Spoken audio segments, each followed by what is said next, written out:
ইউটিউবের মায়ায় এমনভাবে জড়িয়ে গিয়েছি যে ভিডিও আপলোড না দিলে ভালোই লাগে না। তাই মাঝে মাঝে চেষ্টা করি ভিডিও দেওয়ার জন্য। হ্যালো এভরিওয়ান, আসসালামু আলাইকুম। সবাই কেমন আছেন? কাছে এবং দূরে যে যেখান থেকে আমার ভিডিওটি দেখতেছেন, আশা করছি সবাই অনেকটা সুস্থ আছেন, অনেকটা নিরাপদে আছেন। আলহামদুলিল্লাহ, আমি আমার পরিবার নিয়ে বেশ ভালোই আছি।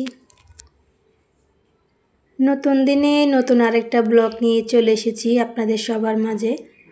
আশা করছি আপনারা পুরো ভিডিও জুড়ে থাকবেন, আপনাদের সামান্য হলেও ভালো লেগে যেতে পারে।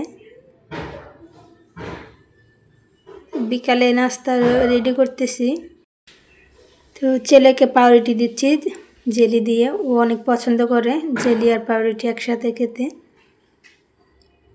তাই ওর জন্য একটু জেলি লাগিয়ে নিচ্ছিলাম। তো আসলে চারিপাশে এত নয়েজ, কি বলবো, ভিডিওতে ভালো মতো ভয়েস দিতে পারি না, এর জন্য ভিডিও বেশি দিতে মন চায় না। যে আশেপাশের এত শব্দ, কোনো ভয়েসই ঠিক মতো দিতে পারি না। বিশেষ করে আমার ছেলে বেশি শব্দ করে। ও যদি দেখে আমি মোবাইলে যে ভিডিওতে ভয়েস দিই, ও বুঝতে পারলেও আরও দুষ্টুমি বেশি করে। তো এই যে দুধ জাল দিয়েছিলাম, তো এখন দুধ দিয়ে দিচ্ছি। খেতে চায় না, তারপর ও জোর করে খাওয়াই, তো সাথে মুড়ি দিয়ে দিচ্ছি। ও তেমন একটা খেতে চায় না, তারপরে এখন থেকে একটু অভ্যাস করাচ্ছি। তো যারা যারা আমার ভিডিওটি দেখতেছেন, অবশ্যই লাইক দিয়ে ভিডিওটা কন্টিনিউ করবেন। আর চ্যানেলে যদি কোনো নতুন বন্ধু এসে থাকেন, প্রথমবার আমার ভিডিও দেখতেছেন, চাইলে চ্যানেলটা সাবস্ক্রাইব করে আমার পাশে থেকে যেতে পারেন। তো যারা কাজটি করেছেন তাদেরকে জানাই অসংখ্য অসংখ্য ধন্যবাদ। তো শুক্রবার দিন বাজার করে নিয়ে আসছিল। আমাদের বেশিরভাগ শুক্রবারে বাজার করানো হয়। তো পেয়ারা নিয়ে আসছে, ওগুলো বের করে রাখছি। আর যারা আমার রেগুলার ভিডিও দেখে সবাই ভাবে আমি পেয়ারা একটু বেশি খাই, কারণ সব ভিডিওতে দেখাই। আসলে আমরা গৃহিণীরা বাসার যা যা কাজ করি তাই তো এই লাইফস্টাইল ব্লগে শেয়ার করে থাকি। তো এটা জিনিসটা একটু বেশি হয়ে যায় প্রতিদিনের কাজ। তো পেয়ারাটুকু আমরা একটু বেশি খাই, আমার ছেলেও পছন্দ করে, তো সেই জন্য ওরা আব্বু বেশি নিয়ে আসে। তো এখানে লেবু আর শসা নিয়ে আসছে, ওগুলো বের করে রাখছি। আর কিছু সবজি নিয়ে আসছে, ঢেঁড়স আর করলা নিয়ে আসছে, ওগুলো বের করে নিচ্ছি। তো যারা চাকরিজীবী, চাকরি করে, তাদের কিন্তু বাজার করতে অনেকটাই ঝামেলা হয়ে যায়, যে সময় পায় না, প্রতিদিনের টাইম মতো অফিস চলে যেতে হয়। তো আর কি, মাঝখানে পাক দিয়ে যা যা পারে তাই দিয়ে যায়। তো এখানে আম নিয়ে আসছিল কিছু, ওই আমগুলো বের করে রাখতেছিলাম। একটা আম আগে খেয়ে ফেলেছি বের করার আগে। তো আমগুলো অনেক বড় বড় ছিল। তো এখানে কিছু মাংস নিয়ে আসছে, ওই মাংসগুলো এখন বের করে নিচ্ছি। তো সবাই তো শুক্রবারের একটু ভালো মন্দ খেতে চায়, তো আমাদের ভালো মন্দ খাওয়া মানে মাংসই, এর বেশি কিছু রান্না করতে পারি না। অবশ্য শাশুড়ি থাকলে সব কিছুই খাওয়া হয়, নিজে এখন কিছু করিও না, খাইও না। তো আলসেমির কারণে আসলে কোনো কিছু করা হয় না ভালো মন্দ। তো যেটুক পারি ওটুকুই করি টুকটাক। ওই যে সবগুলো বাজার বের করে নিয়েছি। তো এখানে গরুর মাংসগুলো অনেকটাই ফ্রেশ ছিল, একদম টাটকা। তো দেখে বোঝা যাচ্ছে বেশি একটা হাড় পড়ে নাই। তো অনেক সময় টুকে যায় মাংস নিয়ে, তো এবারে কিন্তু বেশ ভালোই আছে। তো রাতের বেলা পুঁই শাক নিয়ে আসছিল, তো ওগুলো বের করে নিচ্ছি। রাতের বেলা নিয়ে আসলেও ঝামেলা, ফ্রিজে রেখে দিতে হয়।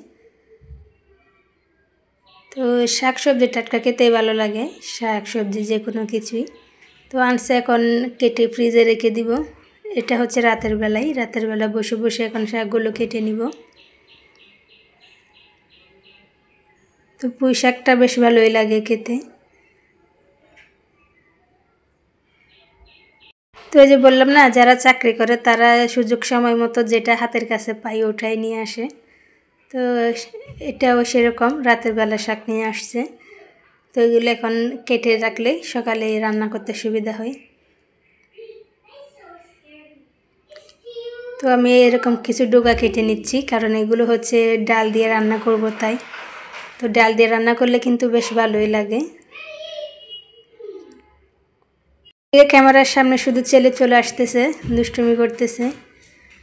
তো যাই হোক, এই যে দেখেন সব পুঁই শাকগুলো কেটে নিয়েছি। শাকগুলো দেখতে সুন্দর দেখা গেলেও ডাঁটাগুলো বেশি একটা নেওয়া পারিনি, ডাঁটাগুলো একটু শক্ত টাইপের ছিল।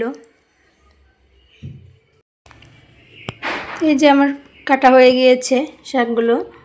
তো পুঁই শাকের ডাঁটা অনেকগুলো থেকে গেছে, অনেকগুলো শক্ত ছিল, নরমগুলো বেছে বেছে নিয়ে নিয়েছি। তো এখানে আম কেটে নিয়েছিলাম, যে আমগুলো আনছে ওগুলো কেটে নিয়েছি।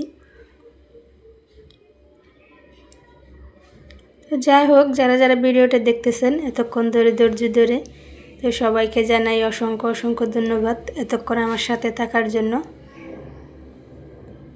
তো এদিকে ছেলেকে নিয়ে একটু বের হলাম বিকেলবেলা। অনেক দিন ধরে বের হয় না, প্রায় মাস 3 তো হবে। তো বিকালবেলা বের হওয়া হয় না, তো ভাবলাম একটু ওকে নিয়ে বের হই, সারাদিন বাসার ভিতর থাকে। তো বিকালবেলা দেখি সব বাচ্চারা বাইরে খেলাধুলা করে। তো ও একলা একলা যেতে পারে না, ও এখনও ছোটো, আর একটু বড় হলে ঠিকই একলা একলা বের হয়ে যাবে।